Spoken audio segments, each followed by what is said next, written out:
മമ്മിയോട് surprise പറയാന്ന് പറഞ്ഞിട്ട് മോള് പറഞ്ഞില്ലല്ലോ. എന്നാ പിന്നെ മമ്മിയുടെ വരവ് മോൾക്കൊരു സർപ്രൈസ് ആവട്ടെ എന്ന് ഞാനങ്ങ് കരുതി. നേരിട്ടങ്ങ് പറഞ്ഞു. അപ്പൊ മമ്മിയുടെ സന്തോഷം അതൊന്ന് കാണാലോ. അത് അങ്ങനെ വന്നാൽ ശരിയാവില്ല. പൂജാവിധികൾ എന്തെങ്കിലും പ്രത്യേകമായിട്ട് ചെയ്യാനുണ്ടെങ്കിൽ അച്ഛനടുത്ത് പറഞ്ഞാൽ മതി. ആ ശരി. അതിപ്പോ എത്ര ചെലവുള്ളതാണെന്നോ എത്ര ദിവസം വേണ്ടതാണെന്നോ ഒന്നും നോക്കണ്ട. അത്തരം ചിന്തകളൊക്കെ നല്ലത് തന്നെ. വേണ്ടത് ഞാൻ പറഞ്ഞോളാം. തൽക്കാലം സമാധാനത്തോടെ പോയിക്കോളൂ. തിരുമേനി, ഞാനെന്തേലും വിശേഷമായിട്ട് ചെയ്യേണ്ടതുണ്ടോ? ഇല്ല, ഈ തറവാടിന് ഗുണം ചെയ്യേണ്ട സമയത്ത് അത് കൃത്യമായി ചെയ്തിട്ടുണ്ട് കുട്ടി. ആ കാത്തിരിപ്പിനൊക്കെ വിരാമമായല്ലോ. ചെല്ലു.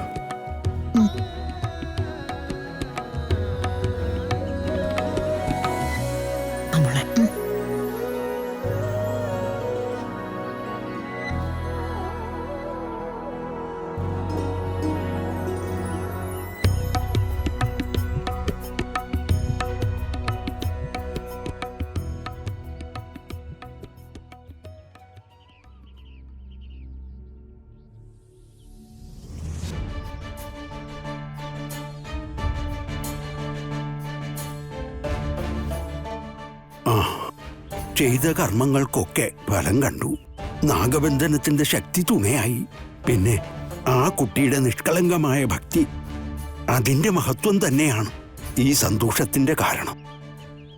അതെ തിരുമേനി, നവീന്റെ ജീവിതത്തിൽ വല്ലപ്പോഴും മാത്രം വന്നുപോയിക്കൊണ്ടിരുന്ന കൃഷ്ണ ഈ വിശേഷത്തിനുടമയായി എന്നുള്ളത് ഈശ്വരനിശ്ചയം തന്നെയല്ലേ? അത് സത്യമാണ്. പക്ഷേ ആ കുഞ്ഞിന്റെ പിറവി അല്പം ബുദ്ധിമുട്ടേറിയതായിരിക്കും.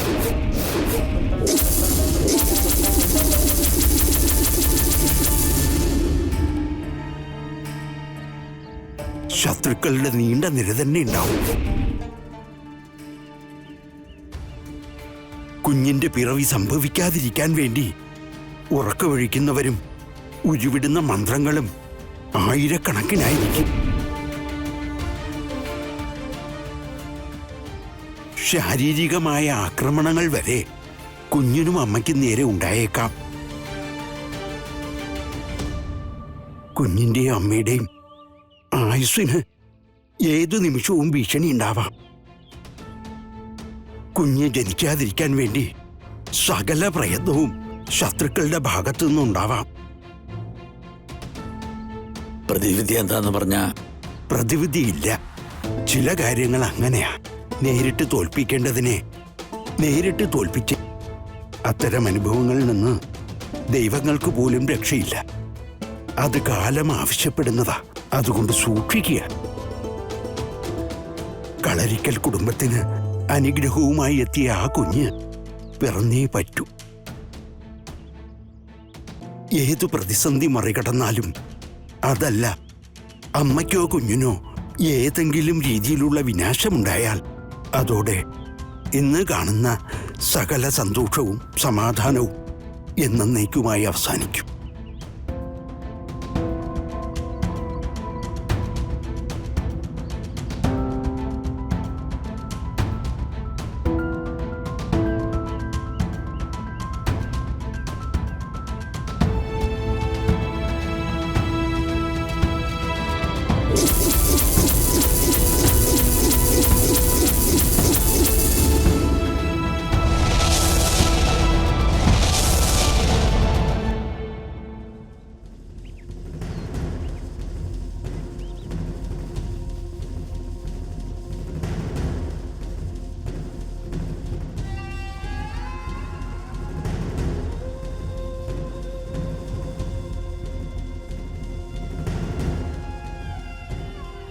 അമ്മ ഒന്ന് ഇവിടെ നിൽക്കേ. എന്തായാലും ഒരു സത്യം മനസ്സിലാക്കാതെ പറ്റില്ലല്ലോ.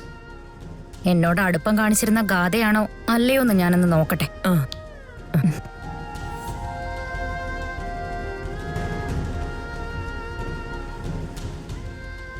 ഗാഥ ഗാഥ നല്ല ആളാ കേട്ടോ. എന്നോട് പറഞ്ഞതൊക്കെ അങ്ങ് മറന്നു അല്ലേ? കീർത്തിയോട് ഞാൻ എന്താ പറഞ്ഞേ? ഇതാ കുഴപ്പം. എന്തൊക്കെ കാര്യങ്ങൾ എന്നോട് പറഞ്ഞിരുന്നേ?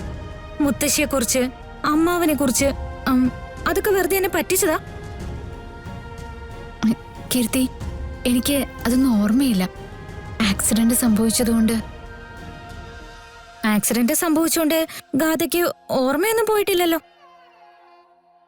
അല്ല, ഗാഥ തന്നെയല്ലേ അന്നെന്നോട് അങ്ങനെയൊക്കെ പറഞ്ഞത്? പിന്നെ എന്തൊക്കെയാ മുൻപ് പറഞ്ഞെന്നങ്ങ് പറഞ്ഞു കൊടുക്കടി മോളെ. അപ്പൊ അറിയാലോ ആരാ എന്താ പറഞ്ഞെന്നൊക്കെ. കീർത്തി, ഞാൻ അടുക്കളയിലേക്ക് പോവാ. അല്ല, അവിടെ നിക്ക്. ഒരു കാര്യം കൂടി സത്യം പറ, നിനക്ക് മുത്തശ്ശിയോട് സ്നേഹം കൂടിയിട്ടുണ്ടല്ലോ. ഗാഥ, അതെന്തിനു വേണ്ടിയാ? സൂത്രത്തില് അടുത്ത് ചെന്നിട്ട് എന്തെങ്കിലും ചെയ്തു കളയാൻ വേണ്ടിയിട്ടാണോ? ദേ, ഇന്നാള് ചെയ്ത പോലെ അമ്മേനെ എന്തെങ്കിലും ചെയ്തിട്ടുണ്ടെങ്കിലേ പിന്നെ ഒരു നിമിഷം നീ ജീവിച്ചിരിക്കില്ല. കേട്ടോടി അസത്തെ. നീ എന്താടി ഒന്നും മിണ്ടാത്തെ? നിന്റെ നാവിറങ്ങിപ്പോയോ? മോളെ, മോള് സിത്താരെ വിളിച്ചിരുന്നോ? ഇല്ലല്ലോ, ഞാനൊന്നും വിളിച്ചിട്ടില്ല. ആ, വിളിക്കണ്ട. സിത്താര ഇങ്ങോട്ട് വരുന്നുണ്ട്.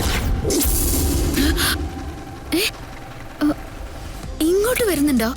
പിന്നെ ഞാൻ വിളിച്ചതാ.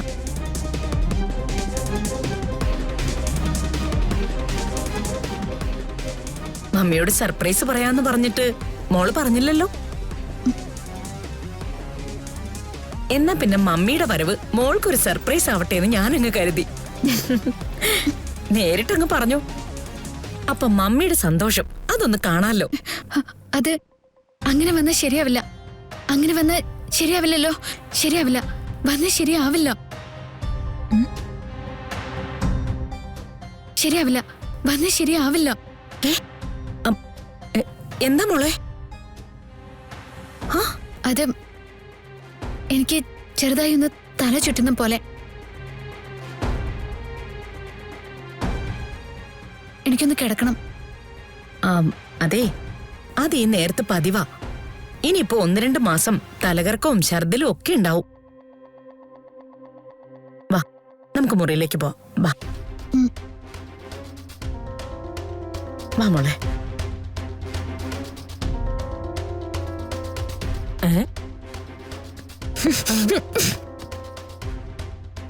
എടി മോളെ, നീ ശ്രദ്ധിച്ചോ?